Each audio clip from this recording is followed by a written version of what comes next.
What if finding the one meant giving up everything, your eyes, your organs, your entire body?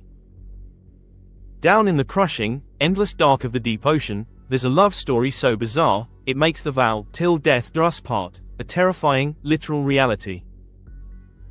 This isn't a fairy tale. This is the story of the anglerfish, a creature that takes romance to a gruesome, parasitic extreme. It's a story of a fish that rides where the sun doesn't shine, and a love that consumes all.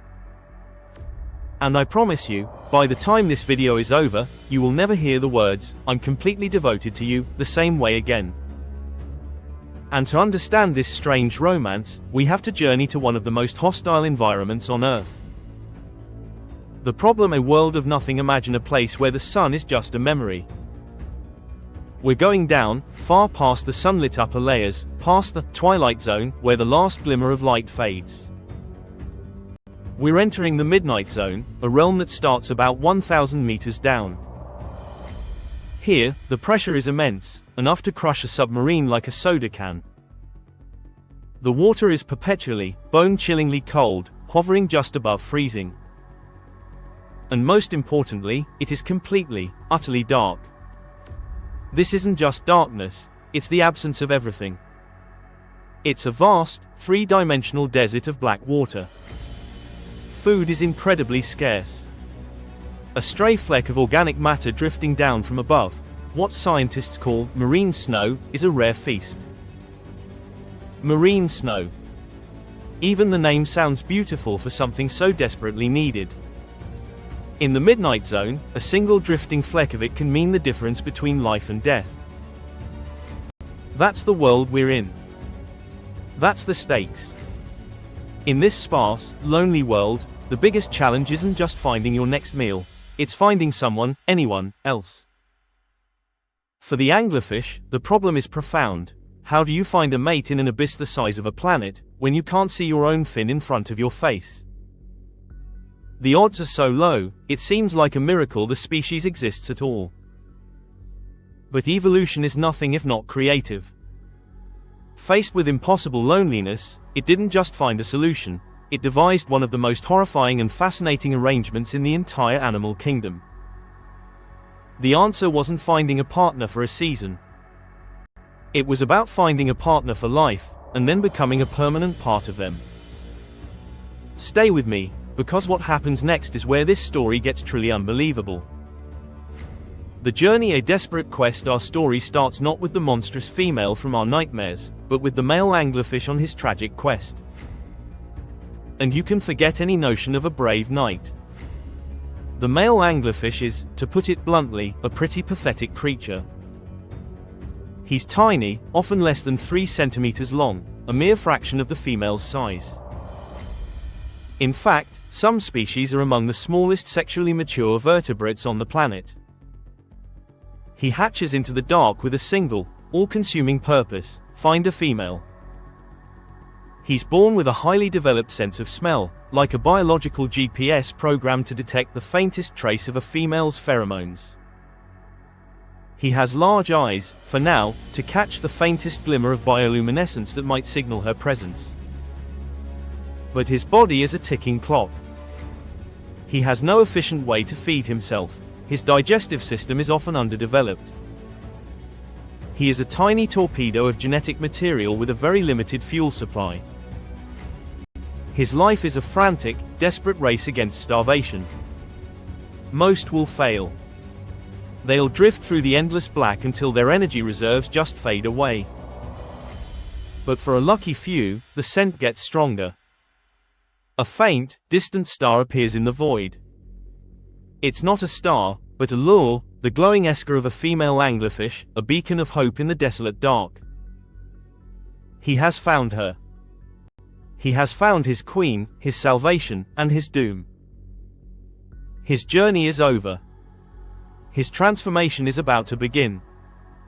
And what happens the moment he reaches her? This is the part that scientists themselves struggled to believe for years. The climax, the bite and the fusion. He approaches the colossal figure of the female. She's a globular nightmare, a floating mouth armed with rows of sharp, inward curving fangs. She can be 60 times his size, a true giant in comparison. But he's not afraid. He's driven by an instinct more powerful than fear. He swims towards her, and he bites down. He latches onto her flank, her belly, anywhere he can. This is the point of no return. As his teeth sink in, his mouth releases an enzyme that begins to dissolve his own skin and the patch of her skin where he's attached. His face literally melts away as their tissues begin to intertwine and fuse. It's a process called natural parabiosis, a complete biological fusion that's virtually unheard of in nature outside of conjoined twins. Their circulatory systems merge. Her blood starts flowing through his body, delivering the nutrients he needs to survive. He has become one with her.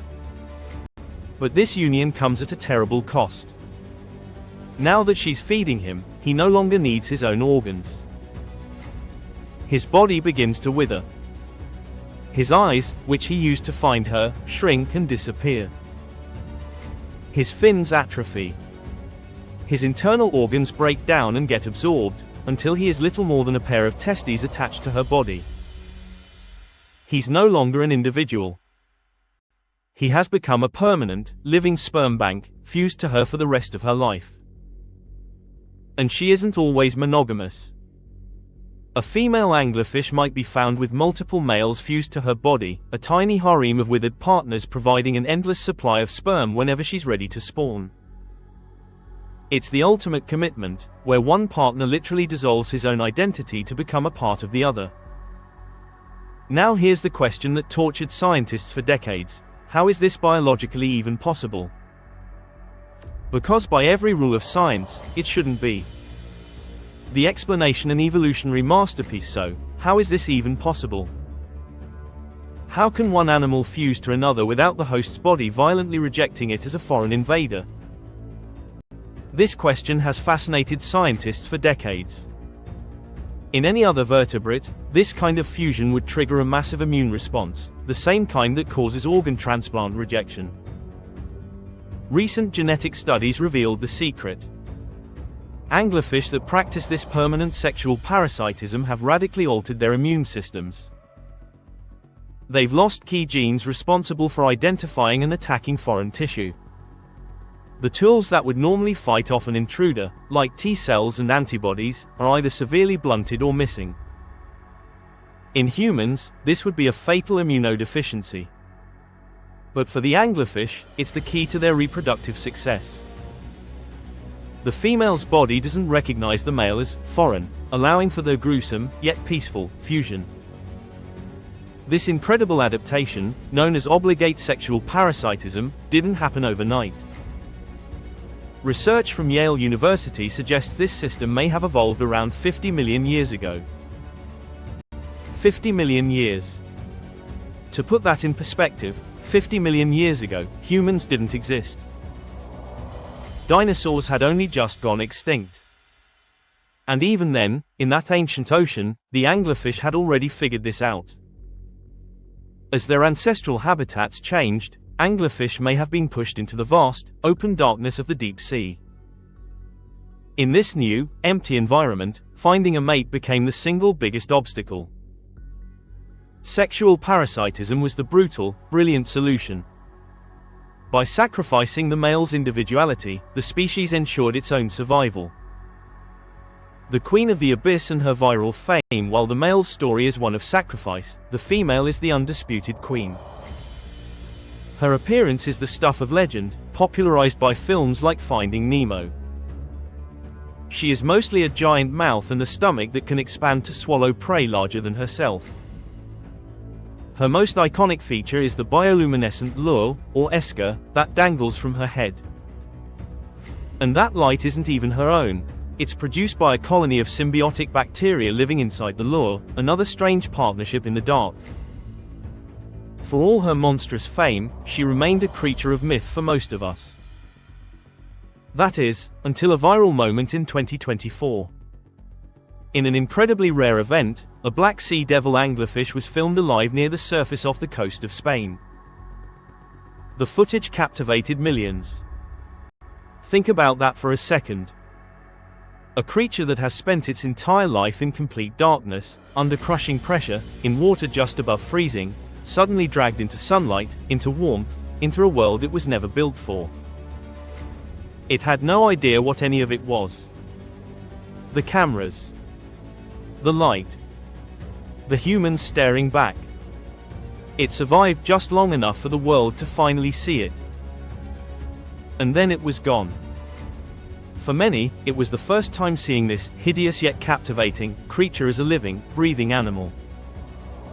The fish died hours later, likely from the stress of being so far from its deep sea home, but its brief appearance sparked a global conversation, and a strange sense of empathy for this lonely queen of the deep. The deep sea is full of stories just as bizarre and wonderful as this one. It is the last true frontier on our planet, and its inhabitants have devised solutions to life's problems that defy our imagination. If you want to keep exploring these strange tales from the abyss, make sure you subscribe. There's a whole world of weird down there, and we're just getting started. The anglerfish's reproductive strategy is a stark and powerful reminder of the sheer force of evolution. It's a story that pushes our understanding of love, sacrifice, and survival to its absolute limit. The tiny male, a creature born to either die or dissolve, embarks on a one-way trip into the unknown. He gives up his eyes, his fins, his body, and his independence, all for the chance to pass on his genes. He is a fish that rides where the sun doesn't shine, a permanent passenger on the body of his mate. For the anglerfish, the vow, "till death do us part," isn't a romantic notion. It's a biological contract, written in flesh and blood, in the cold, eternal darkness of the deep ocean. The male anglerfish gives up literally everything, his eyes, his body, his entire identity, just for the chance to pass on his genes. In the darkest place on Earth, that's what survival looks like. What does that say about the lengths life will go to just to continue? Drop your thoughts in the comments below, we read every single one.